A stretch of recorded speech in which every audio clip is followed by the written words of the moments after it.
All right, let's now get more perspective on the technological revolution that is taking place in Nigeria. And we are now being joined by an ICT expert, Mr. Wande Adalimo. Many thanks for joining us on the News at 10, Mr. Adalimo. Well, thank you. It's a pleasure to be here too. All right. Now, the Nigerian fintech landscape appears attractive and growing. Tell me, how can the country grab this opportunity to not only improve the financial sector, but also open up more employment opportunities with fintech? So, well, fintech is one of those high points in the last couple of months, or maybe the last 2 years now, that we've seen a lot of attention. And then, of course, the headliners are the Paystarts and the Flutter Waves that we will see. But bubbling under are quite a number of other fintech, insurtech startups as well that are beginning to raise funding as well. Carousel is there. Connected Analytics, the one they call Thank You Cash, is there. Quite a number of them like that are raising funding. What this means is that there is direct employment, which, because they're run by technology, there's a limit to the number of hands they can employ. However, the most important impact is the ripple effect of what they have done to the larger market. It creates secondary jobs for e-commerce companies, for companies who hitherto could not afford to do anything with respect to funding or payments online.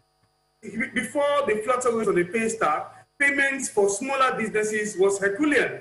But now those businesses can now employ more people, and that is the value of what they bring to the table. So it's not just about the fact that they're raising funding; they're opening up the opportunities for smaller businesses to earn money, do transactions, and be able to employ people, and that has a ripple effect on the economy. All right. Now, we understand that activities by fintech companies are mainly concentrated in Lagos, providing payments and lending solutions focused mainly on banked customers. What should be done to include the unbanked and those yet to be connected to the internet grid? So there are two challenges here. Connecting the unbanked is a function of several factors, and one of the biggest factors is infrastructure. So why are they in Lagos? Because the infrastructure in Lagos supports their businesses.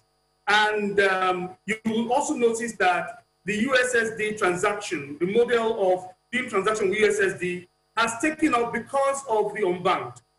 However, if we can extend infrastructure, and I'm sure the Minister for Digital Economy has, in the broadband plan, mapped out a strategy to ensure that there's infrastructure across Nigeria. So if Ekiti State government is doing the same thing, and I know the Kaduna State government is doing the same thing, if each state government can provide the enabling environment, broadband infrastructure, electricity, the cost of living, and the market, creating a market and environment where entrepreneurs can thrive, you begin to see an influx of these entrepreneurs and these fintech companies and other non-tech companies going to these other cities. So the biggest challenge is infrastructure. The other challenge is education. So tech savviness appears to be something that is in the big cities, Lagos, Kaduna, Port Harcourt, Abuja. However, the biggest question is how many people outside these big cities understand tech as much as those in the big cities. So education is another factor. The final factor is a social factor. How many people have access to devices, to phones, laptops, and gadgets that they can use to access these technologies when they are available? So these are the factors that make these guys concentrate in Lagos, and they go global from Lagos. It is not unheard of that they'll start from Lagos, and then you see them in Kenya, you see them in Ghana, you see them in South Africa, because the markets they're looking for, the savvy tech market they're looking for, the market that has the devices they can use, are outside of these places. But there's also a trend. Okay. All right, yeah. So with fintech now, we are seeing the establishment of virtual banking systems. What will be the future of the traditional banking systems in the future going forward? So the traditional banking systems are entrenched. we will see them in the market for quite a while. But what we'll notice with them is that the brick and mortar systems that they have built over the years will gradually be collapsed into fintech solutions. I can't remember the last time I walked into a banking hall.